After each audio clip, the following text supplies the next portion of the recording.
नमस्कार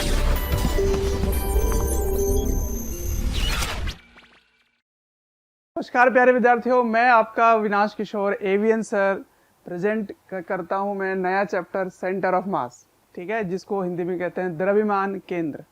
अब ये चैप्टर पढ़ने की क्या जरूरत थी या द्रव्यमान केंद्र के बारे में चर्चा करने की क्या जरूरत थी, इसके बारे में पहले समझते हैं। ठीक है, देखिए जो भी चैप्टर आप अभी तक पढ़ते आ रहे हैं, जैसे कण गति की जो काइनेमेटिक्स में आपने पढ़ा, उसके बाद NLM Newton laws of motion, Newton के जो गति के नियम हैं उसमें जो आपने पढ़ा, जिसमें जितने भी वस्तुएं थी उसमें आप बड़े बड़े वस्तुओं को एक पॉइंट मास मान लेते थे, एक छोटा सा एक वस्तु मान लेते थे। क्योंकि आप जब काइनेमेटिक्स पढ़े, जब आपने कण गतिकी पढ़ा, तो ये जो गाड़ी है, जो कार है, जब वो चल रही है तो उसकी लंबाई जो है उस पर आपने चर्चा बिल्कुल भी नहीं की, उसके बारे में बिल्कुल भी नहीं सोचा।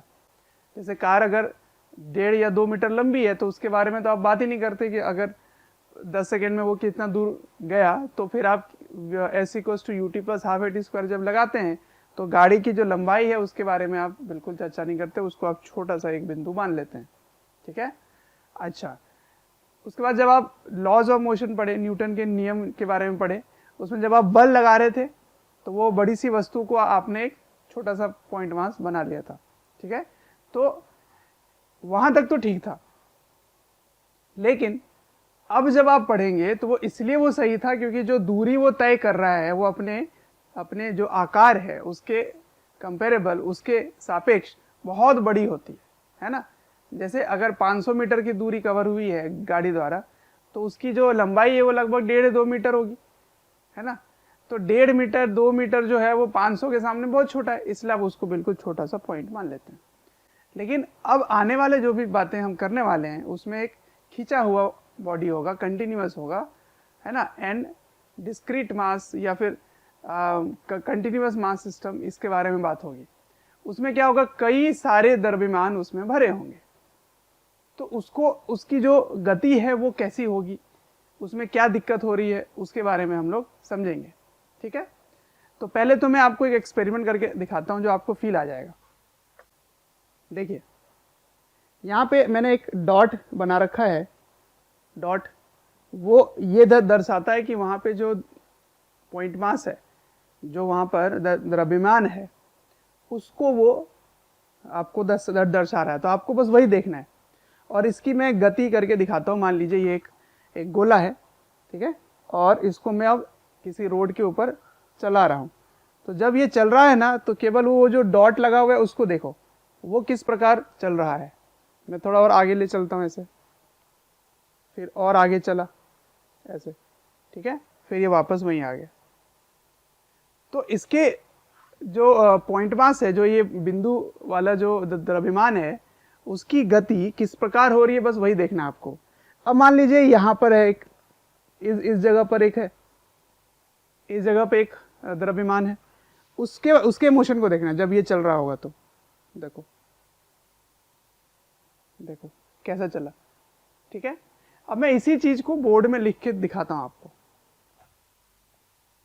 आइए बोर्ड में लिख के दिखाता हूं मैं कैसे चल रहा था। ये यहाँ था, फिर कुछ समय बाद ये यहाँ पर आया, फिर ये यहाँ आया, फिर ये यहाँ आया। ठीक है, तो आपने क्या देखा, यहाँ पर एक पॉइंट मास है, उसको देखा, फिर कुछ समय बाद ये यहाँ था, फिर कुछ समय बाद ये यहाँ आया, फिर ये यहाँ आया, और फिर वो इस जगह पे वापस आ गया यहाँ पर, है ना। ऐसा मान लो, चलो यहाँ आ गया, इस जगह पे आ गया। सिर्फ इसी पॉइंट मास को देखना है, इसके मोशन को देखना है, ये कैसे चल रहा है। देखो कैसा चल रहा है, ये बहुत ही कॉम्प्लिकेटेड चल रहा है। तो ऐसे इसको स्टडी करना बड़ा मुश्किल है। ठीक है, उसके बाद देखिए उसके बाद मैंने यहाँ पे लिया था एक बिंदु। अब इस द्रव्यमान के बारे में देखो, इसकी मोशन कैसे हो रही है, यहाँ है, फिर कुछ समय बाद ये यहाँ है, फिर ये यहाँ है, फिर ये यहाँ है, फिर ये वापस यहाँ आ गया। ठीक है, तो इसके मोशन को देखो, देखो कितना कॉम्प्लिकेटेड पाथ चल रहा है। पर यहाँ एक ऐसा एक द्रव्यमान है जिसके बारे में आपको केंद्र पर जो रखा हुआ है उसके बारे में अगर मैं चर्चा करूं, यहाँ पे देखो ध्यान से, इस पे चर्चा करूं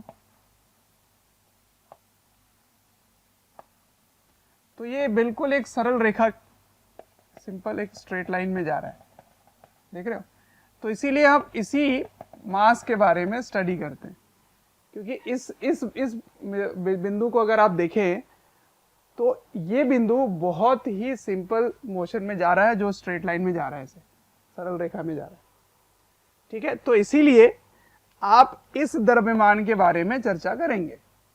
तो जब भी आप किसी वस्तु में बल लगाते हैं, बल, तो अगर ये इधर त्वरित है, एक्सेलरेशन है, इधर ये फोर्स है, ये मास है, तो फिर आप किस मास के बारे में बात करेंगे? बहुत सारे मास इसमें भरे हुए, यहाँ भी है, यहाँ भी है, यहाँ भी है, यहाँ भी, हर जगह मास भरा हुआ है। मास मतलब द्रव्यमान, आपको पता ही है। तो आप इसको ऐसे समझते हैं कि जब आप इस पे बल लगाएंगे तो ये सीधी रेखा में चलनी चाहिए। तो सीधी रेखा में चलने के लिए ये बल इसके केंद्र पर ही लगना चाहिए, ठीक है। तो आप इसको ऐसे समझ सकते हैं कि पूरा का पूरा मास इसके केंद्र पर ही एकत्रित किया हुआ है, उसी को क्या बोलेंगे? द्रव्यमान केंद्र। तो ये इतना बड़ा सा बॉडी अब एक छोटा सा एक बिंदु द्रव्यमान बन गया। तो इसीलिए जो बड़े बॉडीज होंगे उसको हम अपने पुराने नियम को लगाने के लिए, जो आपने कण गतिकी काइनेमेटिक्स में और न्यूटन के नियम में आपने जो भी चीजें सीखा है, वो सारी चीजों को लगाने के लिए हम इस बॉडी का पूरा मास इसके केंद्र पे मान सकते हैं, जिसको बोलेंगे द्रव्यमान केंद्र, ठीक है। तो इसके बारे में मैं अभी लिख देता हूं वहां पर। तो आपको बस ये से समझना है कि मैं द्रव्यमान केंद्र एक ऐसा पॉइंट है जिस पर अगर आप फोर्स लगाएं तो वो वस्तु बिल्कुल सीधी रेखा में चलनी चाहिए। जैसे ये, इसके बारे में मैं बात करूं अगर, ठीक है, मैं इसको भी करके दिखाता हूं। देखिए, ये एक बड़ा सा एक मास है जो ऐसे रखा हुआ है। अगर मैं इस कोने पे बल लगाता हूं, इस कोने पे, तो देखिए ये सीधी रेखा में नहीं जा रहा है ना, ये उल्टा घूम जाता है। अच्छा, जब मैं इस कोने में लगाता हूं तो ये देखो, ये भी ऐसे घूम जाता है, थोड़ा आगे भी बढ़ता है पर घूम भी रहा है। तो वो उसका द्रव्यमान केंद्र नहीं हो सकता। तो मैं अगर इसके बिल्कुल केंद्र पे लगाऊं बल, है ना, बिल्कुल केंद्र पर, ऐसे केंद्र पे लगाऊं बल, तो जब मैं केंद्र पे लगाऊंगा तो बिल्कुल ये सीधी रेखा में जाने लगेगा। देखो, है कि नहीं, बिल्कुल सीधी रेखा में चल रहा है। केंद्र पे लगाया तो बिल्कुल सीधी रेखा में चलने लगा। तो इसका मतलब इसका जो द्रव्यमान केंद्र है वो कहाँ आएगा?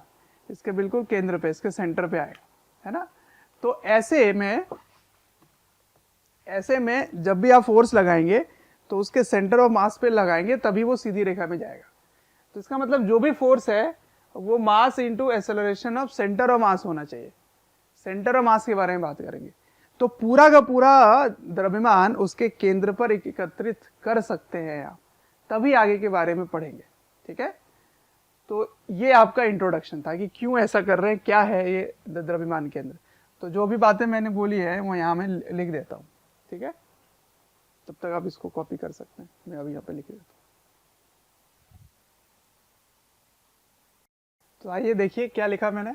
जब निकाय पर कोई बाह्य बल लगता है तब ये बिंदु इस प्रकार गति करता है कि यदि पूरे निकाय के द्रव्यमान को उस बिंदु पर केंद्रित कर दे और उस बिंदु पर बाह्य बल लगाया जाए तो रेखीय गति होती है, ठीक है ना। और इस बिंदु को निकाय का द्रव्यमान केंद्र कहते हैं, ठीक है। तो द्रव्यमान केंद्र यानी कि centre of mass. Centre of मास को यहाँ पे इस चैप्टर पे COM भी लिख सकते हैं, ठीक है। तो अब सेंटर ऑफ मास कहाँ होगा, किस बिंदु पर होगा, ये तो आप चलिए एक्सपेरिमेंट करके पता कर लिए। यहाँ पे फोर्स लगाए, इधर फोर्स लगाते लगाते पता चल गया आप। लेकिन अगर ऐसे ही लिख दिया हुआ है तो उसको लोकेट कैसे करेंगे? तो लोकेशन ऑफ सेंटर ऑफ मास आपको निकालना है। तो पहले तो बहुत सारे पॉइंट मासेस का आप निकालेंगे, एन डिस्क्रीट पॉइंट मास उसको बोलते हैं, ठीक है। तो उसके निकालेंगे, फिर कंटिन्यूअस बॉडी का निकालेंगे। कंटिन्यूअस मतलब भरा हुआ है ना, पूरे तरह से उसका निकालेंगे। तो निकालने का नियम क्या है, किस प्रकार किसी भी बिंदु को बोल देंगे कि ये इसका द्रव्यमान केंद्र है, उसके बारे में चर्चा करेंगे। ठीक है, तो next topic is location of centre of मास। तो आइए, द्रव्यमान केंद्र कहाँ है उसको हम लोग लोकेट करते हैं, है ना, उसकी पोजीशन के बारे में पता करते हैं। तो अगर n पृथक कणों के निकाय का सेंटर ऑफ मास निकालना है, तो n पृथक कण का मतलब क्या हुआ कि सारे डिस्क्रीट है, ऐसे टुकड़ों में ऐसे सब कुछ फैले हुए हैं। जैसे मार्बल हो गया, गोली हो गए, छोटे छोटे दाने हो गए, उसको आप ऐसे फैला दो। ठीक है, तो सभी के आप उनके उस निकाय के जो द्रव्यमान केंद्र निकालेंगे वो उसे कहेंगे n डिस्क्रीट मास सिस्टम, मतलब n पृथक कणों के निकाय। ठीक, अब उसको कैसे निकालेंगे, तो मैं सबसे पहले आपको बता रहा हूं सदिश नियम। ठीक है ना, सदिश फॉर्म क्या होगा, समझिए ध्यान से। मान लीजिए यहाँ m1 है, यहाँ m2 है, यहाँ m3 है, यहाँ ऐसे ऐसे करते करते n नंबर ऑफ पार्टिकल्स है, मतलब बहुत n है, n मतलब 10, 15, 50 कुछ भी हो सकते हैं। अब आपने क्या किया, सबसे पहले एक ओरिजिन बना लिया, ठीक है, और x और y ऐसे बना दिया। फिर आप 1 को देख रहे हो, तो यहाँ से देख रहे हो तो इसकी पोजीशन वेक्टर हो गई r1, और यहाँ से देख रहे हो इसकी पोजीशन वेक्टर हो गई r2। तो हो सकता है इसका कोऑर्डिनेट x1 y1 z1 हो, x2 y2 z2 हो। तो आपको ये स्थिति सदिश लिखने आता है, तो पोजीशन वेक्टर मतलब स्थिति सदिश, केवल क्या करना होता है x y z में i j k लगा देना है। m3 में क्या करना है, इसकी अपनी स्थिति जो भी सदिश होगी वो आप निकाल लोगे r3 वेक्टर से, उसी तरह से n वेक्टर हो जाएंगे। तो सभी का आपको x y z कोऑर्डिनेट पता है, या आपको वेक्टर फॉर्म में पता है, r1 r2 r3 पता है।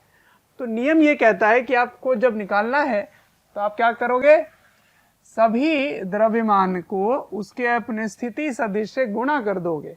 ठीक है, तो ऐसे गुणा कर करके जोड़ते जाओगे, और भाग किससे करना है, सभी द्रव्यमान का योग कर दोगे, जोड़ने के बाद भाग कर दोगे। ठीक है, ये इसकी परिभाषा है, ऐसे हम लोग निकालते हैं, ये नियम है। ठीक है, तो कैसे निकालेंगे, तो mi sigma mi divide by sigma mi। ठीक है ना, ये हो गया स्थिति सदिश का परिभाषा। ठीक है, अच्छा, अगर इसको आप कोऑर्डिनेट सिस्टम में लिखना चाहें, कोऑर्डिनेट यानी कि x y z में लिखना चाहें, तो कैसे लिखेंगे, तो सिर्फ यहाँ वेक्टर की जगह केवल x1 आएगा, अगर आपको x निकालना है तो इसका x, इसका x, इसका x, इसका x, इसका x सभी मल्टीप्लाई हो जाएंगे मास के साथ, और डिवाइड किससे हो जाएंगे, उनके मासेस से। ठीक है, तो sigma mi xi divide by sigma mi हो जाएगा। उसी तरह से y अगर निकालना है तो sigma mi yi divide by sigma mi, और z निकालना है तो sigma mi zi divide by sigma mi। ठीक है, तो ऐसे निकलता है द्रव्यमान केंद्र, सेंटर ऑफ मास। ठीक है ना, पोजीशन ऑफ सेंटर ऑफ मास। अब आपको क्या ध्यान रखना है कि सेंटर ऑफ मास की जो लोकेशन है वो इस पर निर्भर नहीं करती है कि आपने ओरिजिन कहाँ लिया है, आपने मूल बिंदु कहाँ लिया है, उस पर निर्भर बिल्कुल भी नहीं करती है। मतलब आप अगर यहाँ भी ले लें तब भी द्रव्यमान केंद्र यहीं आएगा, यहाँ ले लें तब भी यहीं आएगा, लेकिन परिवर्तन किस चीज़ की हो जाएगी, तो इसके कोऑर्डिनेट्स बदल जाएंगे, ये कोऑर्डिनेट्स बस बदलेंगे। तो x का मान बदल जाएगा, y का मान बदल जाएगा, लेकिन वो रहेगा वही। मतलब अगर आप वहाँ से देखना चाह रहे हो तो आपके लिए वो दूरी कुछ और आएगी, मैं यहाँ से अगर देखूंगा तो दूरी कुछ और आएगी, लेकिन वो रहेगा तो वही, है ना। इसीलिए सेंटर ऑफ मास का लोकेशन ओरिजिन पे डिपेंड नहीं करता है, ये पहली चीज़ आप समझ लो, कहीं भी मान लो ओरिजिन वो वहीं रहेगा। ठीक, चलिए अब आगे बढ़ते हैं। तो मैंने क्या कहा कि location of centre of mass of a system is independent of origin, only the coordinate will change as per reference. तो अगर ऐसी बात है तो अगर मैं ओरिजिन ही सेंटर ऑफ मास ले लूं, या जहां सेंटर ऑफ मास आएगा वही ओरिजिन मान लूं, तो क्या हो सकता है फिर, देखो बड़ा ही इंटरेस्टिंग चीज समझ में आएगा कि अगर origin is centre of mass, if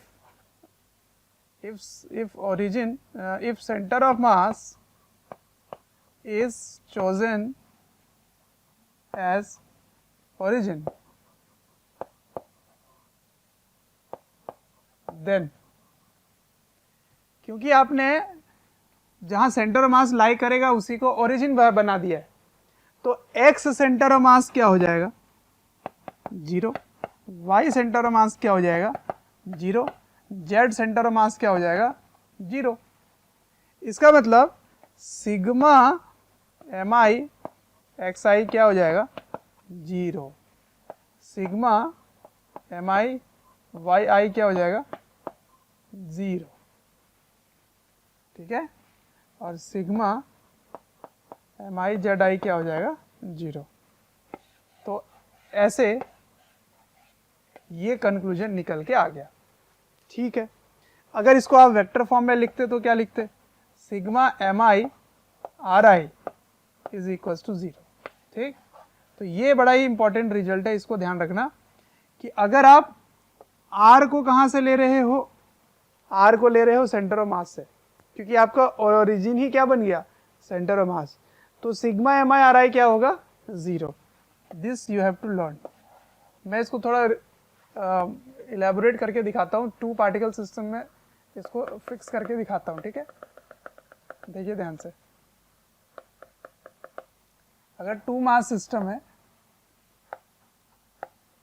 2 mass system, तो मैंने समझ लिया कि यहाँ सेंटर ऑफ मास है, मान लेते हैं कि यहाँ सेंटर ऑफ मास आ रहा है, ये सेंटर ऑफ मास है, तो इसी को मैंने ओरिजिन बना दिया, ठीक है। तो ओरिजिन से इसकी डिस्टेंस ले लेते हैं r1 और सेंटर ऑफ मास से इसकी डिस्टेंस ले लेते हैं r2। तो r1 r2 क्या है, सेंटर ऑफ मास से उसकी डिस्टेंस है, और क्योंकि centre of mass he origin है इसीलिए वो कोऑर्डिनेट भी हो जाएगा, ठीक है। तो इसकी कोऑर्डिनेट क्या हो जाएगी, इसकी कोऑर्डिनेट हो जाएगी -r1, 0, ठीक है। इसको 2D में ही रखे हुए हैं, और इसकी क्या हो जाएगी r2, 0 हो जाएगी इसकी कोऑर्डिनेट, इसकी कोऑर्डिनेट। तो आप क्या लिखोगे। थैंक यू डियर स्टूडेंट्स, हमें ढेर सारा प्यार देने के लिए। डेली हज़ारों स्टूडेंट्स हमारे वीडियोस से लाभ उठा रहे हैं, उनको काफ़ी बेनिफिट पहुंच रहा है हमारे वीडियो लेक्चर से। आपसे एक रिक्वेस्ट है कि डिस्क्रिप्शन बॉक्स पे एक लिंक है, उस लिंक को क्लिक करें और अपनी एनरोलमेंट सुनिश्चित करें, और साथ ही जिनको स्टडी मटेरियल या फिर डाउट सेशन चाहिए वो प्रीमियम कोर्सेज के लिए भी एनरोल कर सकते हैं।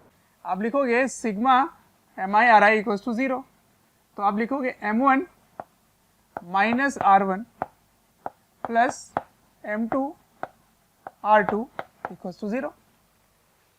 क्यों, क्योंकि आपने सेंटर मास को ही क्या बना दिया, ओरिजिन बना दिया। यहाँ से इसकी डिस्टेंस r1 है, इसकी डिस्टेंस r2 है, तो इन दोनों का आप जोड़कर मल्टीप्लाई करके जोड़ेंगे तो वो 0 आएगा। तो इससे क्या आ गया, m1 r1 equals to m2 r2, ठीक। तो आप इसको ऐसे भी लिख सकते हैं क्या, r1 bye r2 equals to m2 by m1 लिख सकते हैं। इसका मतलब ये समझ में आया कि r is inversely proportional to mass. देखो, तो अगर इनवर्सली प्रोपोर्शनल, इसका मतलब क्या हुआ, r का मतलब पहले समझो क्या है, r is the distance of particle from centre of mass, r is the distance of particle from centre of मास, ठीक है।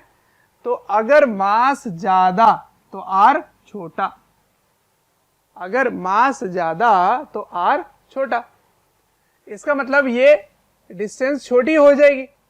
इसका मतलब centre of mass heavier particle के तरफ शिफ्ट होना शुरू हो जाएगा। तो ये पॉइंट बड़ा ही इंपॉर्टेंट है कि centre of mass lies towards heavier mass, towards heavier mass, ठीक है। तो जो हैवी मास है उसके तरफ ये लाई करेगा, ठीक है ना, वेरी इंपॉर्टेंट। कैसे समझ में आ रहा है कि ये इनवर्सली प्रोपोर्शनल है, ठीक है ना, उससे समझ में आ रहा है। अच्छा ठीक है। अब इसमें अगर, क्योंकि मैंने 2 मास सिस्टम ले ही लिया है, ये तो इसका प्रूफ हो गया था, क्योंकि मैंने 2 मास सिस्टम ले ही लिया है, तो इसमें एक और कैलकुलेशन करके दिखा देता हूं आपको कि अगर इनके बीच का डिस्टेंस दे दिया जाए L, तो L के टर्म्स में आप कैसे लोकेट करोगे सेंटर ऑफ मास को, ठीक है ना। तो उसको मैं अभी बताता हूं आपको, लेकिन उसके पहले क्योंकि मैं नोट लिखा रहा हूं, ये नोट लिखा रहा हूं, तो नोट नंबर 3 भी लिख लीजिए क्या, कि ऐसा भी हो सकता है कि सेंटर ऑफ मास सिस्टम के ये जो बॉडी है ना उससे बाहर भी लाई करे। जैसे आप एक्सटेंडेड बॉडी अगर आप पढ़ोगे, आगे मैं पढ़ाऊंगा आपको, तो जब एक्सटेंडेड बॉडी है यानी कि भरे हुए ऑब्जेक्ट्स हैं, जैसे सॉलिड हो गया, सिलेंडर हो गया, मतलब 3D ऑब्जेक्ट्स हो गए, उनकी ऐसी अरेंजमेंट आप तोड़ मरोड़ के बना सकते हो कि सेंटर ऑफ मास बॉडी के बाहर आ जाए, ऐसा भी हो सकता है। तो इसको आप बस नोट करके लिख दीजिए कि note centre of mass of body can lie outside the body also, ठीक है ना। तो बॉडी के बाहर भी लाई कर सकता है सेंटर मास, ऐसा नहीं है कि बॉडी के अंदर ही लाई करेगा, ठीक। तो ऐसा कैसे हो सकता है, तो उसकी बनावट पे डिपेंड करेगा, ठीक। चलिए, तो मैं फिर से चर्चा करता हूँ एल के टर्म्स में कैसे निकालेंगे। तो ये पॉइंट तो समझ आ गया आपको, अब एल के टर्म्स में करते हैं। चलिए इसको सॉल्व करते हैं, लेकिन इस बार मैंने क्या किया, इस बार मैंने origin one of the particle को मान लिया, इसको मान लिया ओरिजिन, ठीक है। तो ये है m1। तो क्योंकि यहाँ से यहाँ की डिस्टेंस मैंने l लिया है, देखो वहाँ पे, तो इसकी कोऑर्डिनेट क्या हो जाएगी l, 0। तो x सेंटर मास कैसे निकालोगे, इसको निकालोगे m1 into 0 plus m2 into l by m1 plus m2।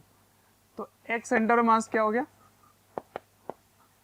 m2l by m1 plus m2, ठीक है। अब ये कहाँ से है डिस्टेंस, ये तो यहाँ से है, सेंटर मास कहाँ आया, यहाँ से इतने डिस्टेंस पर आया, ठीक है। ये हो गया सेंटर ऑफ मास, क्योंकि यही तो है x सेंटर ऑफ मास, ये आ गया। तो क्या मेरे लिए वो r1 है, हाँ बिल्कुल ये मेरे लिए r1 है, जो मैंने वहाँ पे ओरिजिन बना के लिखा था।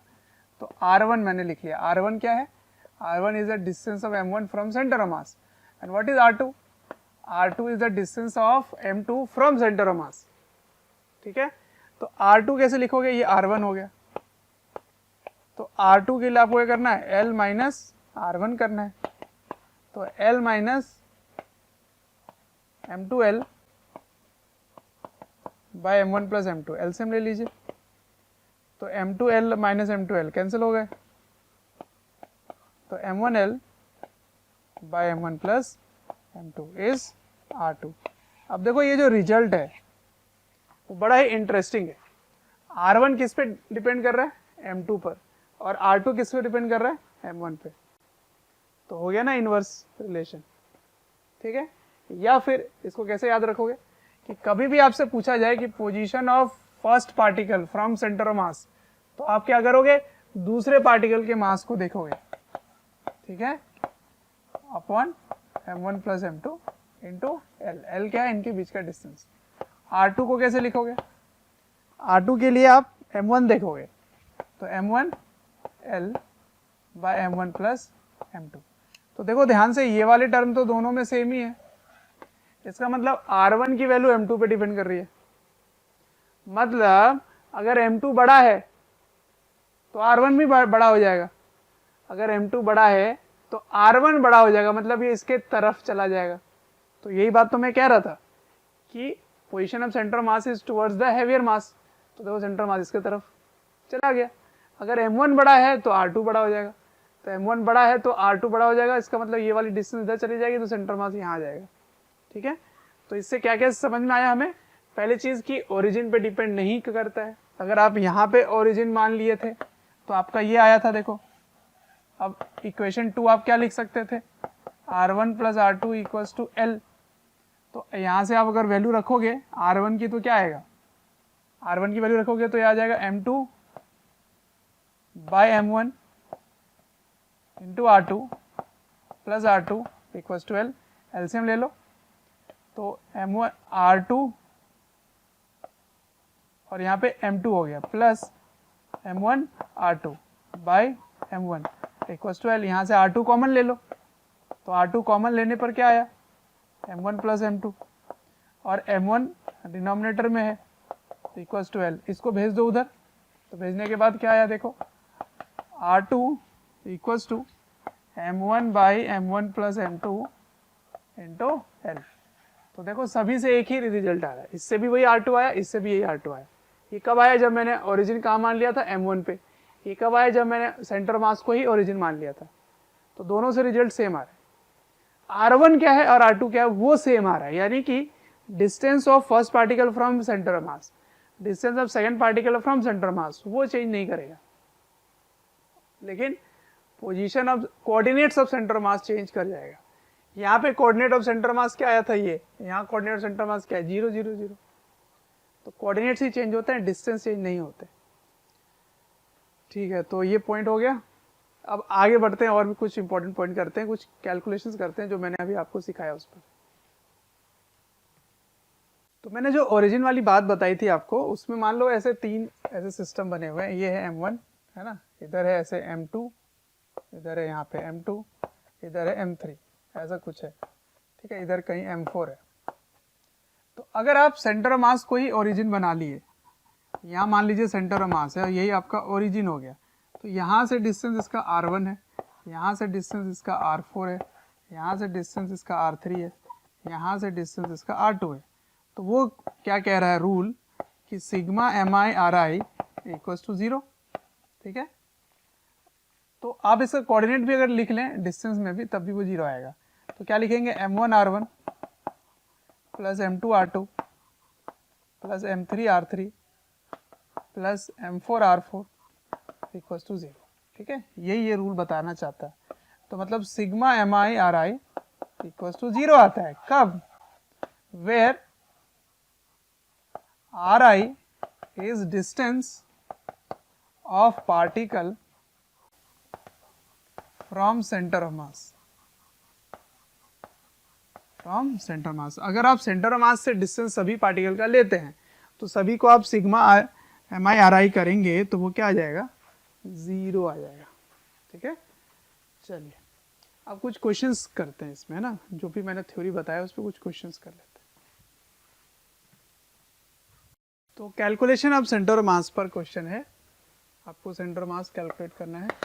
कुछ इस तरह से है कि यहाँ पर एक मास है जिसके डिस्टेंस यहाँ से बराबर है, यहाँ से डिस्टेंस दिया हुआ है, फिर यहाँ से डिस्टेंस दिया गया है, फिर यहाँ से डिस्टेंस दिया गया है और यहाँ से डिस्टेंस दिया गया है।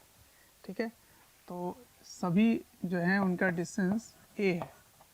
इसका मास है m, इसका मास है 2m, इसका मास है 3m, इसका मास है 4m। ठीक है, और सभी का जो डिस्टेंस है वो a है।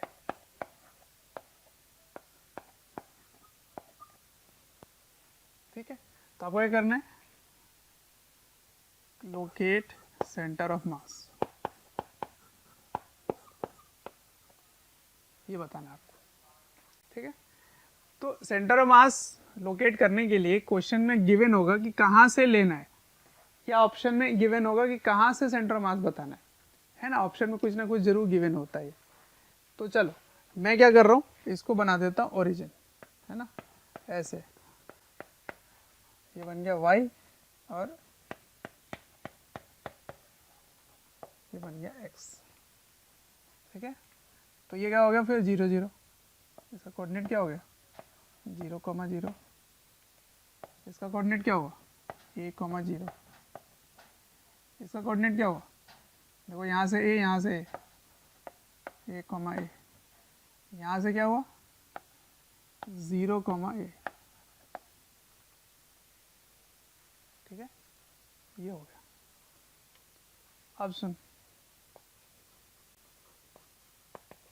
क्या सीखा हमने? एक्स सेंटर मास कैसे निकालते हैं? MI XI, तो m into 0 plus 2m into a plus 3m into a plus 4m into 0 divide by m, 2m, 3m, 4m। ठीक है, तो इसको सॉल्व कीजिए तो क्या आता है?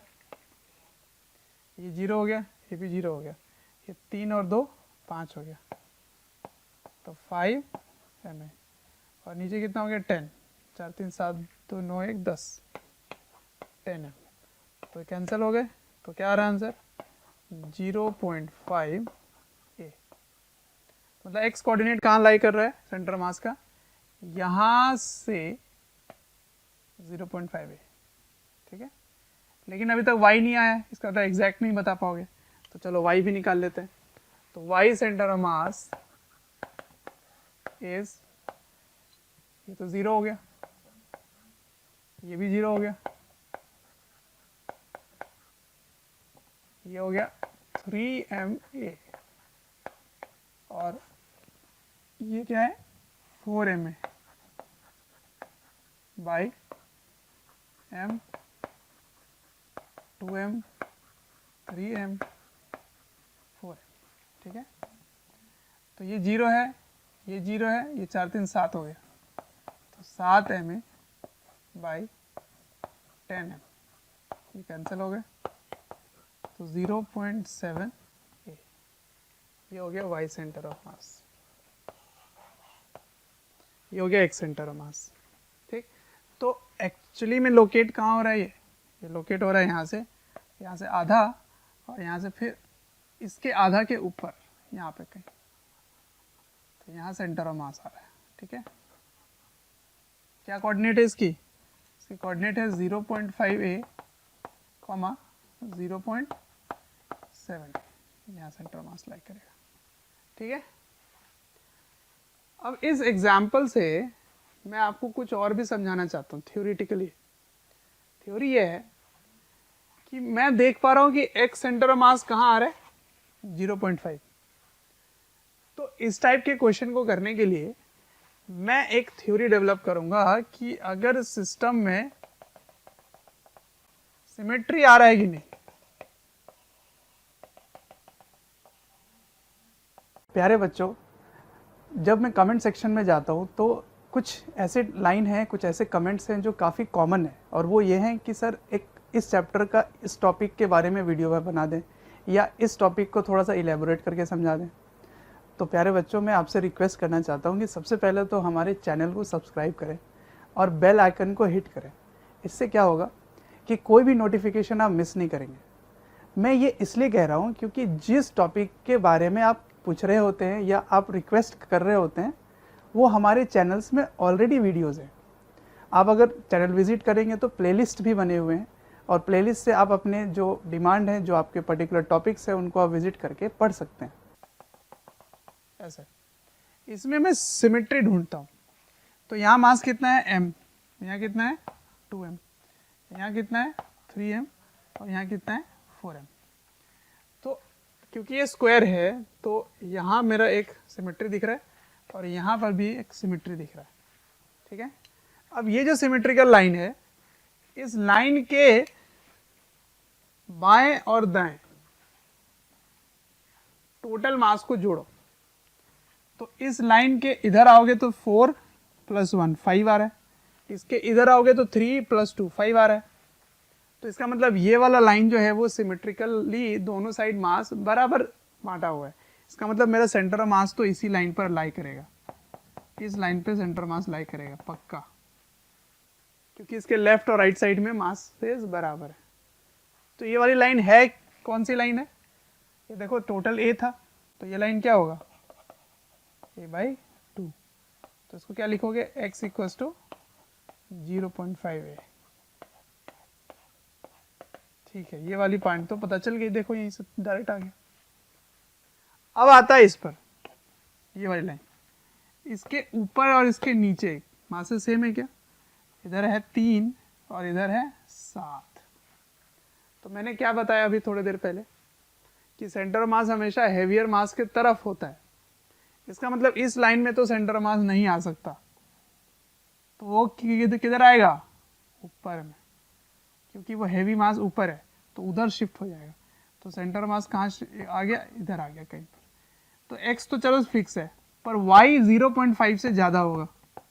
ये भी तो 0.5a है, ये वाली डिस्टेंस, ये वाली डिस्टेंस, तो उससे वो ज़्यादा होगी, क्योंकि आपने कोऑर्डिनेट यहाँ बना रखा है। तो 0.5 से ज़्यादा आ रहा है, देखो 0.7। तो एग्जैक्ट आप इसको नहीं निकाल पाएंगे, लेकिन आप गैस जरूर कर लेंगे कि 0.5 से ज़्यादा आएगा। इसका मतलब ये ऊपर कहीं लाई करेगा। तो देखो यहाँ ऊपर लाई कर रहा है, ठीक है ना। तो ऐसे इस ट्रिक को भी आपको याद रखना है कि अगर सिमेट्रिकली डिस्ट्रीब्यूटेड है तो centre of mass geometric centre पे आएगा, ठीक है। अगर मैं सभी मासेस को बराबर कर देता तो फिर सेंटर ऑफ मास कहाँ आता है, बिल्कुल यहाँ पर, ठीक है। तो centre of mass lie if body is uniformly distributed, मतलब समान तरीके से मासेस अगर डिस्ट्रीब्यूटेड हैं समान बिल्कुल हर जगह, तो सेंटर मास कहाँ आएगा, उसके सेंटर पे आएगा, उसके केंद्र पे आएगा, ज्योमेट्रिक सेंटर पे आएगा, ठीक है। तो वो पॉइंट मैं लिख देता हूँ, तब तो इसको कॉपी कर लो। तो मैंने कहा कि अगर एक समान स्ट्रक्चर है, एक समान है ना, एक समान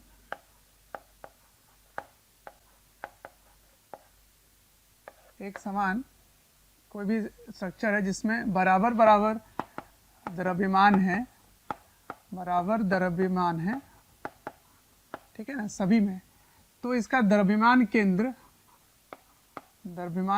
कहाँ आएगा, द्रव्यमान केंद्र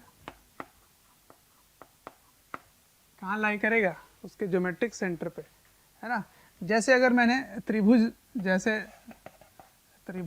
के इस बिंदु पर बराबर बराबर द्रव्यमान रख दिया, ठीक है, ये m है, ये m है, ये m है, तो इसका ज्योमेट्रिक सेंटर कहाँ आएगा, ज्योमेट्रिक सेंटर मतलब आप इसकी जो भी शेप है उसका केंद्र कहाँ होगा, तो उसको सेंट्रॉयड बोलते हैं। क्या बोलते हैं, सेंट्रॉयड। तो सेंट्रॉयड ऑफ ट्रायंगल पे आएगा, है ना। तो इस त्रिभुज के सेंट्रॉयड पे इसका सेंटर ऑफ मास आएगा। यही समझाना चाह रहा हूँ मैं कि ज्योमेट्रिक सेंटर पे सेंटर ऑफ मास आता है, ठीक है। चलिए अब आगे बढ़ते हैं। आइए, तो नेक्स्ट क्वेश्चन है इस तरह से कि एक 1 kg का है, ये 2 kg का है, 3 kg का है, ठीक है। और आपसे पूछा जा रहा है कि सेंटर ऑफ मास की दूरी a से क्या होगी या m1 से क्या होगी, इसको a ले लेते हैं, m1 से क्या होगी, ठीक है। तो find the distance of centre of mass from m1, ठीक है, m1 से क्या होगी, ये सवाल है। तो देखो, क्योंकि m1 से पूछा गया है तो m1 को ही क्या मान लो, ओरिजिन मान लो, ठीक है। तो उसके बाद तीनों के कोऑर्डिनेट्स बता दो। लेकिन इसमें कोई प्रॉब्लम हो जाएगा, देखना क्या, जैसे आपने इसको ओरिजिन ऐसे बनाया तो ये इधर बन जाएगा y और इधर बन जाएगा x। तो चलो कोऑर्डिनेट्स अगर लिखना शुरू करें तो कोऑर्डिनेट्स तो इसके 0 0 हो गए, इसके 1 0 हो गए, लेकिन इसके कैसे लिखेंगे, है ना, क्योंकि ये तो दोनों से ही दूरी है।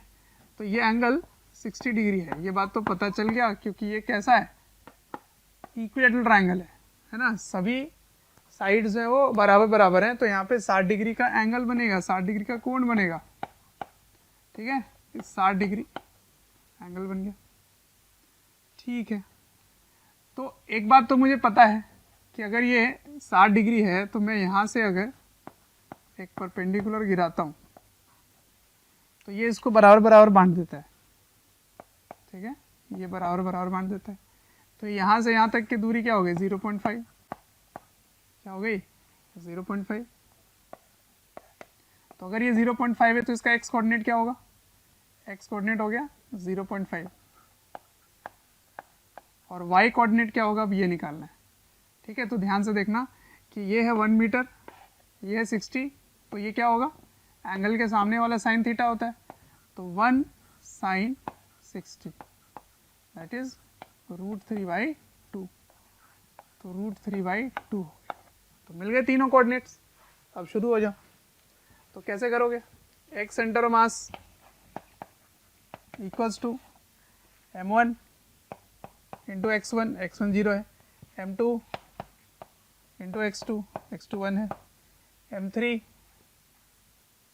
और इसको मैंने 2 ले लिया, अच्छा कोई बात नहीं। ये कितना है, 2 kg 0.5, 2 kg 0.5 बाई 1 + 3 + 2, ठीक है। तो ये 3 हो गया और ये 1 हो गया, तो 3 और 1 4 बाई 3 2 5 और एक 6, 4/6, ठीक है। तो ये कितना हो गया 2/3, ठीक है। तो यहाँ से यहाँ तक तो 2/3 हो गया सेंटर मास का कोऑर्डिनेट। अच्छा ठीक है, अब वाई सेंटर मास आपको निकालना है। तो वाई सेंटर मास कैसे निकलेगा,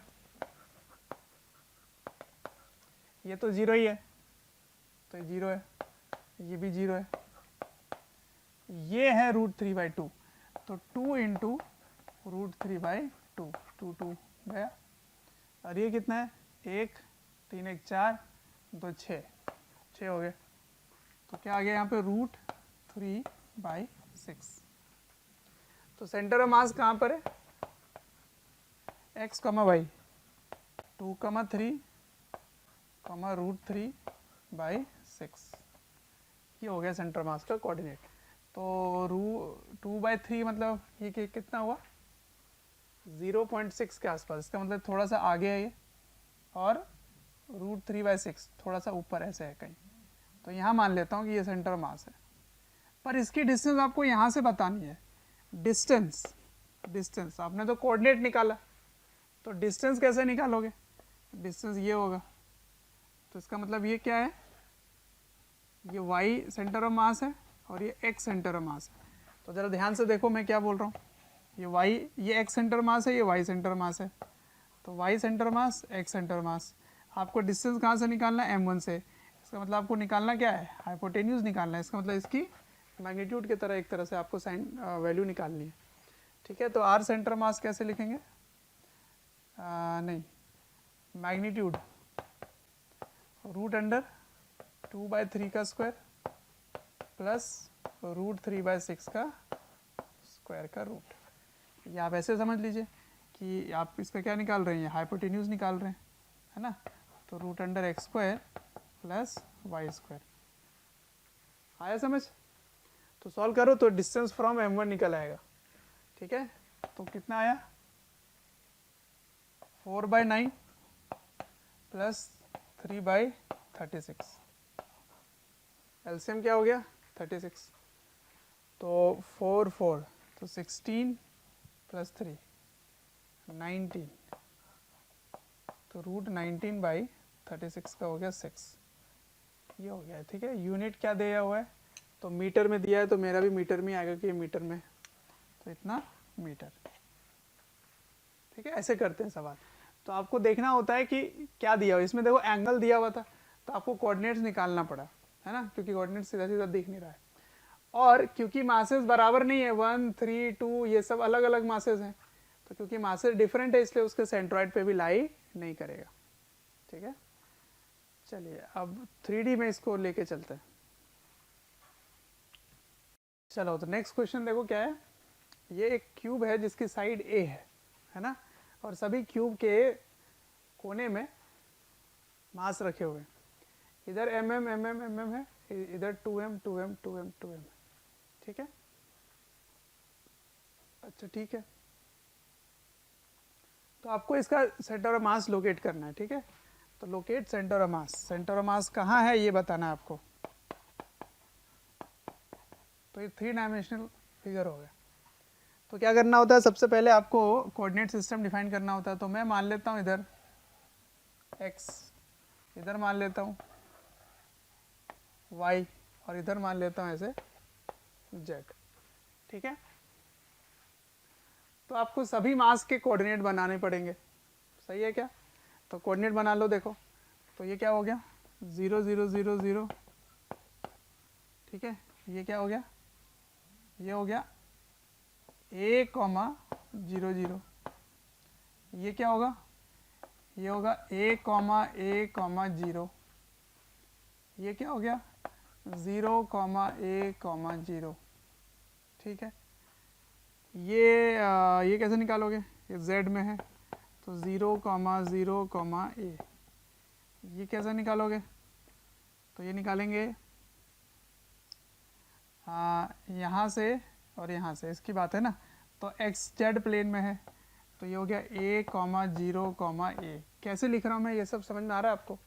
देखो ध्यान से, अगर ये xy प्लेन में है तो इसका z 0 होगा, फिर वो वही नियम लगा दो जो अभी सीखे थे। इसमें देखो xz प्लेन में है तो y वाले 0 होंगे, तो ये तो एक्सिस वाले हैं, तो एक एक्सिस में तो यहाँ एक्स और वाई दोनों ही जीरो होगा, जेड आ जाएगा, ठीक है। तो ये हो गया। अब इसकी बारी, ये कहाँ है, तो ये है वाई जेड में, ठीक है ना, ये वाई जेड में, हाँ वाई जेड में। तो वाई जेड में तो इसकी क्या क्या ज़ीरो हो जाएगी, एक्स ज़ीरो, ये दोनों ए हो गए, ठीक है। अब इसकी बारी, ये हवा में है, ये हवा में, तो कैसे जाएंगे देखो ध्यान से। सबसे पहले एक्स की बात करते हैं, है ना, ये ऐसे हवा में है, समझ पा रहे होगे। तो इसके पास जाने का एक रास्ता है, ऐसे ऐसे फिर ऐसे, ठीक है। तो आप कहाँ कहाँ गए, तो सबसे पहले तो आप एक्स की वैल्यू पहले फाइंड करो, एक्स फिर वाई फिर जेड, तीनों फाइंड करना है ना। तो इसको ऐसे करो, इसको अंदर में इसको सेट कर दो, इस एक्स वाई प्लेन में सेट कर दो अंदर। तो ये वाली डिस्टेंस क्या होगी, यहाँ से यहाँ तक, फिर यहाँ से यहाँ तक, इसी से आपका आंसर निकल आएगा। तो इसी से आंसर निकल आएगा। तो देखिए ध्यान से कैसे करेंगे। तो क्योंकि ये ऐसे 3 डायमेंशनल हवा में है, तो इसका मतलब ये इसकी x भी है, a डिस्टेंस, y भी है और z भी है, तीनों ही है। इसको आप फील करो, ऐसे मान लो ये z है, ये x है और ये y है, और ये यहाँ पर है, कहीं पर इस जगह पर है, ठीक है। तो आप कैसे यहाँ पर पहुँचे होगे, तो आप इधर चले होगे, a x हो गया a, क्योंकि अब यहाँ पर है, तो इसके x के डायरेक्शन में आप कैसे चले, ऐसे चले, तो ये आ गया a, ठीक है। ये y है, तो यहाँ से आप कैसे चले होगे बताओ, तो आप ऐसे चले होगे, ये उसका आपका y वाला प्लेन है ना, तो y वाला प्लेन से आप ऐसे आए, इसमें भी a चले। अब बचा z, तो z से आप नीचे से ऊपर आ रहे हो ऐसे a। तो 3 डायमेंशन का मतलब क्या होता है, लेंथ ब्रेथ और हाइट। तो लेंथ हो गया a, ब्रेथ हो गया a, फिर z आ गया बाहर यहाँ पे, तो ये a हो गया, ठीक है। इसलिए मैंने ए तीनों लिखा है, ठीक। आगे सॉल्व करो। तो कर लिया सॉल्व। देखिए आपको एक्स वाई जेड मैंने तीनों ही कोऑर्डिनेट निकाल के दे दिया है, अब आपको सेंटर मास बताना है। तो एक्स सेंटर मास कैसे लिखेंगे, एक्स सेंटर मास थोड़ा मेहनत का काम है। देखिए इसका एक्स क्या है, 0। अब मैं डायरेक्ट करने वाला हूँ, काफ़ी मैंने आपको करा चुका है स्टेप बाय स्टेप, तो डायरेक्ट करेंगे। इसका 0 है तो ये 0 हो गया, ख़त्म। इसमें कितना है a, तो इसको लिखेंगे एम ए। इसमें यहाँ के बाद चले गए ऊपर, इसमें कितना है एम ए। यहाँ क्या है, x की वैल्यू 0, ख़त्म हो गया। इधर आओ, ये भी 0 है, इधर आओ 2ma, ठीक है। तो ये हो गए ऊपर वाले हो गए। अब आते हैं नीचे, ये दोनों तो हो गए थे, अब इन दोनों को देखते हैं। ये 0 है, ये 2। बच्चों अगर हमारे वीडियोस आपको पसंद आते हैं, आपको हमारी जो मेहनत है वो आपको अच्छी लगती है, तो आप हमारे वीडियोस को ज़रूर लाइक करें और शेयर करें। शेयर इसलिए मैं करने बोल रहा हूँ क्योंकि आपके शेयर करने से ज़रूरतमंद बच्चों तक ये वीडियोस पहुँच सकता है, जिनको एक पर्टिकुलर टॉपिक काफ़ी वीक लग रहा है, या एक ऐसा चैप्टर है जिसके बारे में एक पर्टिकुलर टॉपिक उनको अच्छे से पढ़ना है, तो उन तक पहुँच सकता है ये। अंत में मैं आपसे यही कहना चाहूँगा कि आपके स्नेह, अफेक्शन, प्यार देखकर हमारी पूरी मोशन की टीम काफ़ी मोटिवेटेड है आपको क्वालिटी कंटेंट देने के लिए। MA है, 2MA, सभी को जोड़ो तो 4M तो यहाँ हो गए और 8M यहाँ हो गए, तो 8 4 के कितने हो गए, 12M। समझ में आया, 2 2 2 2 हैं 4, 8 हो गए, MM है 4, तो वो 4 है, ये 8 4 12 हो गए। तो कितने हो गए, ये हो गया 2 3 2 6, 6MA by 12M, 6MA by 12M। तो यहाँ जब सॉल्व करोगे तो क्या हो जाएगा, ये दोनों कट जाएंगे और आंसर आ गया a/2। तो x सेंटर मास क्या आ गया, a/2। इसी तरह y सेंटर मास आप निकाल लोगे, और z सेंटर मास में अभी निकाल के दिखाता हूँ आपको, तब तक आप ट्राई करो। कर लिया, आ जाओ z सेंटर मास निकालते हैं। y सेंटर मास तो यही आने वाला, a/2 ही आएगा। कैसे आएगा आप सॉल्व करके देख लेना। अब z सेंटर मास देखते हैं। ये 0, ये 0, ये 0, ये 0, खत्म। देखिए सभी में z z z z 0 है, तो खत्म हो गए। तो ये 4 तो खत्म। अब आते हैं इधर, आते हैं इधर तक। 2MA, क्योंकि इसमें z है, इसमें भी z है, 2ma, ठीक है, ये 2 हो गए, इसमें भी a है 2ma, और इसमें भी z है 2ma, ठीक है, डिवाइड बाई 12m। इसमें तो चेंज होगा नहीं, टोटल मास तो आपको उतना ही लेना पड़ेगा। तो अब चेक करो, 1 2 3 4, 4 दूना 8, 8ma बाई 12m। तो सॉल्व करो तो 4 2 जा 4 3 जा, तो क्या आ गया 2/3a। तो ये है z कोऑर्डिनेट, ठीक है। अब y कोऑर्डिनेट कैसे निकलेगा, y कोऑर्डिनेट आप निकाल चुके होंगे, तो y कोऑर्डिनेट भी आंसर आ जाता है, मैं लिख देता हूँ डायरेक्ट a/2, ठीक है। ये हो गया सेंटर ऑफ मास। अब देखो ये तो एक मेथड है ही जिसमें काफ़ी मेहनत वाला काम है, क्योंकि हमें सिमेट्री के का भी नॉलेज है, तो सिमेट्री से इसको आप शॉर्ट में कर सकते हो। कैसे करेंगे देखो, क्या यहाँ पे m m m m बराबर बराबर सारे हैं, तो अगर मैं केवल पीछे वाला देखूं, केवल पीछे वाला देखूं, तो उसका सेंटर मास मुझे पता है कहाँ लाई करेगा, इसके ज्योमेट्रिक सेंटर पे, और इसका ज्योमेट्रिक सेंटर कहाँ होगा, बिल्कुल बीचों बीच पर। तो इसका मतलब मैं यहाँ ब्लू कलर से बना देता हूँ, इसका मतलब यहाँ पर आप कंप्लीट मास को मान सकते हो कि कंसंट्रेटेड है। कहाँ पर, ये वाला जो एक्स वाई प्लेन है उसके अंदर, है ना, एक्स वाई प्लेन पे ऐसे इसमें धंसा हुआ है। तो यहाँ से यहाँ दूरी क्या हो जाएगी a/2, यहाँ से यहाँ दूरी क्या हो जाएगी a/2। टोटल मास कितना हो गया m m m m। इस पूरे सिस्टम के मास को आप मान रहे हो कि यहाँ पर है, यही कर रहे हो ना, पूरे सिस्टम का मास आप कहाँ मान रहे हो, यहाँ पर। कितना मास हो जाएगा 4m। तो 4m को आपने कहाँ मान लिया, बिल्कुल यहाँ पे मान लिया, क्योंकि इसका सेंटर ऑफ मास यहाँ आ रहा है।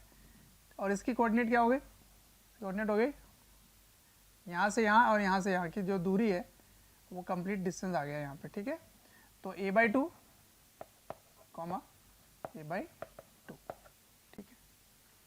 अब इसकी बारी कर, इसकी बारी देखो, इसको ध्यान से, ये भी 2m 2m 2m 2m सारे 2m 2m है, तो इसको आप कहाँ मान सकते हो, इसके इस पेज पे मान सकते हो ना, ये वाला जो प्लेन है इस पर मान सकते हो। तो ये प्लेन यहाँ पे आप मान लो, चलो इसके ज्योमेट्रिक सेंटर पे मान लो ऐसे। कितना मास है 1 2 3 4, 4 2 जा 8, तो 8m को कहाँ मान लिया आप, इसके सेंटर पे मान लिए। अब इसकी कोऑर्डिनेट क्या है, तो इसकी कोऑर्डिनेट जो होगी वो तो आप लिख लोगे, लेकिन मुझे अब सेंटर मास निकालना है जो मुझे पता है कि इसी लाइन पे लाई करेगा, इस लाइन पे लाई करेगा। समझ में आ रहा है कैसे, समझो इसको ठीक से फील करो। ये आपका रूम है ना, रूम को 3 डायमेंशन मान लो, ठीक। तो इधर है x, इधर है y और इधर है z। तो जो इस प्लेन में इस 2 कोने में वहाँ पे mm है, यहाँ पे mm है ना, ऐसे ऐसे, इधर m इधर m इधर m इधर m। तो इस पूरे सिस्टम का सेंटर ऑफ मास कहाँ मान लिया आपने, बिल्कुल यहाँ पर, यहाँ पे मान लिया। लेकिन मास की कितने हो जाएंगे, सभी का मास 4m, तो 4m यहाँ पर है, ठीक है। अब ये वाला जो फेस है वो सामने वाला फेस है, उधर वाला है ना, उधर में ये वाले, तो उस कोने में वहां पर 2m 2m 2m 2m, ठीक। उस पूरे का मान लिए, उधर जो सामने में जो आपका जो रूम है ना, वहां पे रूम में जो वॉल है उसके सेंटर में मान लिए, ठीक। अब मेरे लिए क्वेश्चन क्या हुआ, ओनली 2 मास सिस्टम, एक है यहाँ पर 4m, एक है वहाँ पर 8m, और इनके बीच का जो डिस्टेंस है उस पर सेंटर मास लाई करेगा। तो अब मेरे लिए क्वेश्चन सिर्फ यही हो गया, देखो ध्यान से, यहाँ पर है 8m और यहाँ पर है 4m, इसलिए मैंने 2 मास सिस्टम हमको लर्न करवाया था, ठीक है। तो सेंटर मास कहाँ लाई करेगा, तो हैवी मास से सामने लाई करेगा। कितने दूरी पे लाई करेगा, तो यहाँ से यहाँ की डिस्टेंस क्या होती है, याद है। अगर आपको इसका डिस्टेंस लेना है तो ये वाले मास को लेना पड़ेगा, लेकिन L आपको कैलकुलेट करना पड़ेगा। तो L कितना होगा ये पता करो। तो उस फेस से इस फेस की दूरी क्या होगी, A ही तो होगी, है ना। ये वाला फेस और ये वाला फेस के बीच का डिस्टेंस क्या होगा, A होगा, A, ठीक है। तो ये वाला डिस्टेंस ए है। अब आपको सेंटर मास ऑब्जर्व करना है कहाँ लाई करेगा। तो ये डिस्टेंस कैसे निकालोगे, उधर से वो डिस्टेंस निकल के आएगा और इधर से डिस्टेंस जो निकल के आएगा वो निकल के आएगा ये वाला डिस्टेंस। तो मैं इसको R2 ले लेता हूँ, ये हो गया R1। तो R2 इक्वल्स टू कैसे लिखोगे, R2 इज इक्वल्स टू लिखेंगे, इसके लिए सामने लोगे, इसके लिए सामने वाला लोगे तो 8m बाई R2 इज निकालने के लिए m by m1 plus m2 करेंगे। तो 8m plus 4m into L is equals to A है इंटू A। समझ में आया क्या किया मैंने ये फॉर्मूला लगाया R2 equals to m1 by m1 plus m2 into L, ये फॉर्मूला लगाया। ठीक है, तो मैं यहाँ से डिस्टेंस निकाल रहा हूँ R2 को। तो देखो ये आ गया डायरेक्ट, ये वाला लाइन आ गया, देखो 8/12 है ना, 8/12m कैंसिल हो गए। तो आंसर क्या आ गया 2/3। तो ये आ गया आपका z कोऑर्डिनेट। एक तरह से z कैसे होगा, क्योंकि आप xy से दूरी निकाल रहे हो, है ना, ये मेरा फेस है, इससे मैं डिस्टेंस निकाला तो यहाँ पे मेरा ये डिस्टेंस आ रहा है, तो ये z ही तो है, ये वाली डिस्टेंस क्या है, z ही तो है ये। तो z कोऑर्डिनेट क्या आ गया 2/3 है। x और y a/2 होगा, क्योंकि ये इसके सिमेट्री पे लाइक कर रहा है। यहाँ से a/2, यहाँ से a/2 है ना, ये भी a/2 और a/2 है। तो x और y तो a/2 हो गए। अब z आपको ये निकालना था, तो इसके लिए मैंने ये फॉर्मूला लगा दिया। तो आपको कोई भी कोऑर्डिनेट निकालने की जरूरत ही नहीं है, सिंपल आप ये फॉर्मूला निकाल के कर सकते हो। तो सिमेट्री बहुत ही इंपॉर्टेंट होता है सेंटर ऑफ मास वाले चैप्टर पे। समझ में आ गया ये कैसे काम हो रहा है, विजुलाइज करना पड़ेगा आपको, फिर से अपने आप ही इसको देखो, अपने कमरे में मान लो ऐसे करके, वहां मान लो, यहाँ मान लो, ऐसे करके सॉल्व करो। ठीक है, एक बार फिर से विजुलाइज करने की कोशिश करता हूँ। यहाँ जो मासेस हैं उसका सेंटर मास मैंने यहाँ मान लिया। ठीक, तो कितने मास हैं, mm 4m हो गए। उधर 2m है, तो उसके सेंटर पे मान लिए 8m। अब मेरे लिए क्वेश्चन क्या हो गया, 4m यहाँ है, 8m वहाँ है, और इनके बीच की डिस्टेंस क्या है, जो साइड लेंथ है a। तो 8m 4m बीच का डिस्टेंस a। तो मैं 4m से इसकी डिस्टेंस कैलकुलेट कर रहा हूँ सेंटर मास की, वही तो z होगा। तो मैंने R2 निकाल लिया, तो R2 का फॉर्मूला लगा दिया, ये m1 by m1 plus m2 आ गया 2/3 हो गया सेट। और x और y कैसे निकाला मैंने, तो x तो ये वाली डिस्टेंस होगी, तो ये डिस्टेंस a/2 है, y ये वाली डिस्टेंस होगी, ये भी a/2 है, तो उसके लिए भी a/2 था, इधर से भी a/2, इधर से भी a/2। देखो ये वाला जो डिस्टेंस है a/2 है, यहाँ से यहाँ तक ऐसे जाओगे a/2 और ऊपर आओगे तो a/2 होगा। ठीक है, चलो, तो ये हो गया 3 डायमेंशन में भी।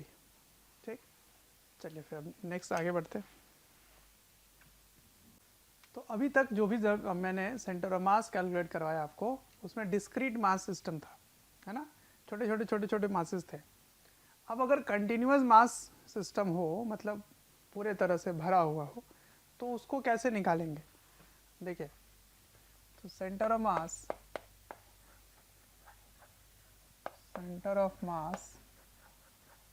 Of continuous body, continuous mass या कंटिन्यूअस बॉडी, चलो ठीक है। देखिए कुछ ऐसा है, मान लीजिए ऐसे भरा हुआ है ना, ऐसे भरा हुआ है पूरे में, टोटल में मास m है, इसका आपको सेंटर मास कैलकुलेट करना है कि कहाँ लाई करेगा। मतलब कुछ ऐसा है कि जैसे ये एक बॉडी है, इसी को मान लेते हैं एक्सटेंडेड बॉडी। ठीक है, अब मैं एक एक्सपेरिमेंट करके दिखाता हूँ फिर से। तो आइए अब हम पढ़ते हैं कंटिन्यूअस बॉडीज़ के लिए, मतलब सतत वितरण वस्तु के लिए क्या होता है सतत वितरण, मतलब पूरे तरह भरा पड़ा हो, है ना, भरा हो, बड़ा सा। जैसे आप एक गोले की बात कर रहे हो, है ना, या फिर आप एक छड़ की बात कर रहे हो, या एक अर्ध गोले की बात कर रहे हो, चूड़ी की बात कर रहे हो। उसमें क्या है कि एक छोटा सा बिंदु नहीं होता, उसमें जो द्रव्यमान है वो पूरे में फैले होते हैं। ठीक है, तो ऐसे निकाय के लिए, ऐसे सिस्टम के लिए हम कैसे सॉल्व करेंगे वो मैं सिखा रहा हूँ यहाँ पे। तो मान लीजिए ऐसा कोई भी है, इसमें पूरे में मास भरा पड़ा है ना, पूरे मास भरा है, जिसमें टोटल मास कितना है m मतलब इस निकाय का द्रव्यमान है। तो आप क्या करोगे, इसको कई सारे छोटे छोटे छोटे छोटे छोटे छोटे छोटे पॉइंट मास को समझ लोगे, ऐसे बना हुआ है ये, ठीक है। तो क्या समझेंगे, ऐसे कई सारे ऐसे ऐसे पॉइंट मास से बना हुआ है, ठीक है, कई सारे। तो मैंने जो पीछे पढ़ाया आपको, उसमें ये सूत्र मैंने सिखाया MI/RI बाय MI। ये कब लगाएंगे, जब बहुत सारे ऐसे मासेस हैं, सही है, बहुत सारे मासेस हैं। तो बहुत सारे मासेस हैं MI। तो इसी से मैं आपको नियम बना के सिखाता हूँ कि मान लीजिए एक छोटा सा मास आपने ले लिया DM, छोटा सा मास लिया यहाँ पे DM, जिसकी स्थिति सदिश है R, ठीक है ना, R है। तो सिग्मा का मतलब क्या होता है, जोड़ना। बच्चों, अगर हमारे वीडियोस आपको पसंद आते हैं, आपको हमारी जो मेहनत है वो आपको अच्छी लगती है, तो आप हमारे वीडियोस को ज़रूर लाइक करें और शेयर करें। शेयर इसलिए मैं करने बोल रहा हूँ क्योंकि आपके शेयर करने से ज़रूरतमंद बच्चों तक ये वीडियोस पहुँच सकता है, जिनको एक पर्टिकुलर टॉपिक काफ़ी वीक लग रहा है, या एक ऐसा चैप्टर है जिसके बारे में एक पर्टिकुलर टॉपिक उनको अच्छे से पढ़ना है, तो उन तक पहुँच सकता है ये। अंत में मैं आपसे यही कहना चाहूँगा कि आपके स्नेह, अफेक्शन, प्यार देखकर हमारी पूरी मोशन की टीम काफ़ी मोटिवेटेड है आपको क्वालिटी कंटेंट देने के लिए। जोड़ने का मतलब तो इंटीग्रेशन भी हो सकता है। तो इंटीग्रेशन में इसको मैंने लगा दिया, कैसे, इसको ऐसे लगाया कि मास को उसके स्थिति सदिश से गुणा करो। तो इस मास की वैल्यू कितना है DM और इसकी स्थिति सदिश कितना है R, तो DM और ये R है, ठीक है। तो integration DM/R divided by integration DM, ठीक है, इंटीग्रेशन DM हो गया, ठीक है। अब सुनो, अगर आप इसी चीज को XYZ से रिप्लेस कर देते तो यहाँ पे X सेंटर मास अगर लेंगे तो यहाँ पे X आ जाएगा, अगर यहाँ Y लेंगे तो यहाँ Y आ जाएगा। तो X सेंटर मास क्या हो गया, DMX bye integration DM। Y centre mass क्या हो गया, DMY बाय इंटीग्रेशन DM, ठीक है। Z भी इसी तरह से आ गया। अब मान लीजिए यूनिफॉर्म मास डिस्ट्रीब्यूशन है। यूनिफॉर्म का मतलब समझ रहे हैं, बिल्कुल एक समान समरूप द्रव्यमान है, एक समान है, बिल्कुल, है ना, एक समान जैसा है हर जगह, मतलब मासेस जो है वो बराबर बराबर बटे हुए। ऐसा नहीं है कि नॉन यूनिफॉर्म है, कि एक्स की जगह कुछ और है, यहाँ कुछ और है, यहाँ कुछ और है। अगर ऐसा होगा कि यहाँ किधर और यहाँ कुछ और, यहाँ कुछ और, यहाँ कुछ और, तब तो फिर यही फॉलो करना होगा, इंटीग्रेशन DM। लेकिन अगर यूनिफॉर्म मास है तो इंटीग्रेशन DM तो M हो जाएगा, और M का मतलब क्या है कि पूरे निकाय का द्रव्यमान, निकाय का द्रव्यमान, ठीक है, निकाय में टोटल मास कितना है वो लिखा हुआ है। तो फिर आप ये वाली पार्ट को आप लिख सकते हो 1/m, तो ये 1/m आ गया, देखो, बाय इंटीग्रेशन DMX। फिर ये 1/m हो जाएगा और इंटीग्रेशन DMY, ठीक है, समझ में आया। तो इसको अब मैं फॉलो करने वाला हूँ आगे के क्वेश्चंस को सॉल्व करने के लिए, ठीक है। चलिए नोट डाउन कीजिए, आगे बढ़ते हैं। अब देखिए, आगे बढ़ने से पहले कुछ गणित की जरूरत पड़ेगी, कुछ मैथ्स की जरूरत पड़ेगी, वो मैं आपको बता देता हूँ, जो कि इंटीग्रेशन में ज़रूरत पड़ जाती है, कि आप कैसे एलिमेंट्स लेते हैं, छोटे छोटे मास को कैसे आप डिस्ट्रीब्यूट करते हैं, वो आपको मैं समझा देता हूँ।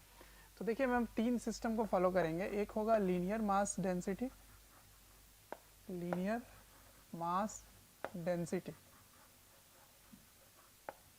जिसको लैम्डा से दिखाएंगे, और उसकी डेफिनेशन क्या होगी, इसकी परिभाषा होगी lambda equals to mass by length, ठीक है, मतलब M/L ये होगा, ठीक है। तो आप छोटा सा मास कैसे लेंगे, DM, वो लेंगे लैम्डा इंटू DX, ठीक है ना, ये होगा DM, ठीक है। नंबर 2, लीनियर मास डेंसिटी हो गया। अब सरफेस मास डेंसिटी ले, सरफेस मास डेंसिटी, इसका मतलब क्या है, मैं क्या समझाना चाहता हूँ इसमें, इसको सिग्मा से लिखेंगे। इसका मतलब है कि पूरे लेंथ में कैसे डिस्ट्रीब्यूटेड है वो हो गया इसमें, ठीक है ना, पूरे लंबाई में किस तरह से मास डिस्ट्रीब्यूटेड है वो आएगा। सरफेस मास डेंसिटी क्या होगा, तो इसको डिफाइन करोगे, sigma is equal to mass by area, मतलब मास पर यूनिट एरिया होगा। मतलब हो सकता है पूरे सरफेस में डिस्ट्रीब्यूटेड है, पूरे क्षेत्रफल में डिस्ट्रीब्यूटेड है। तो अगर पूरे सरफेस की बात करोगे तब सिग्मा लोगे। इसमें छोटा मास कैसे निकालेंगे, छोटा मास निकालेंगे सिग्मा इंटू डी, ठीक है ना, ऐसे निकालेंगे। अब मैं इसी में लगे हाथ एक और बात बता देता हूँ। ये जो डीए है वो छोटा सा एरिया है। एरिया कैसे लिखेंगे वो समझाता हूँ। मान लीजिए आपने एक रिंग बनाया और इस रिंग की मोटाई ऐसे बना रखी है ना। तो इसकी जो रेडियस है वो है आर और इसकी जो थिकनेस है वो है डी आर। इसकी चौड़ाई कितनी है, डी आर।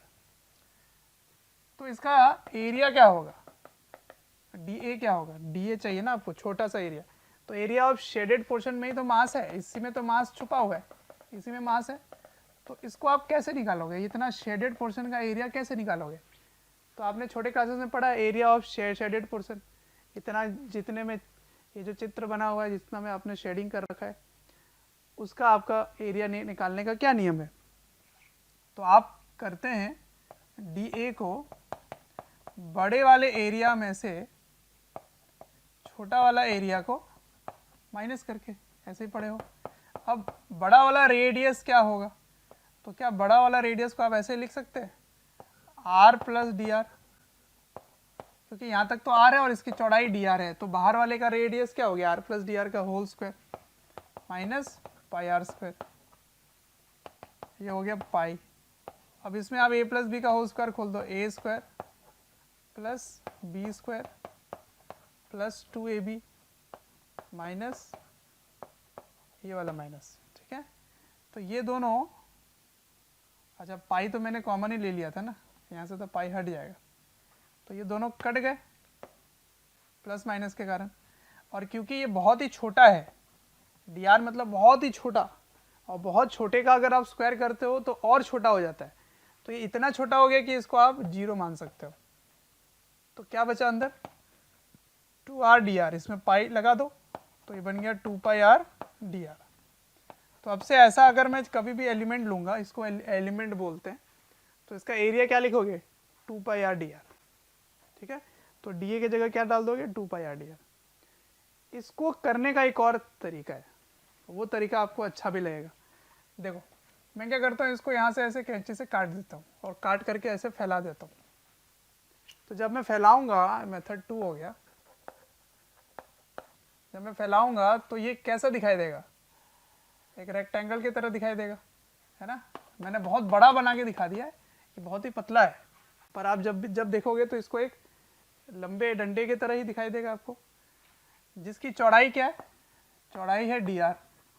तो लंबाई क्या होगा, अरे लंबाई तो इसका सरकमफरेंस होगा, है ना।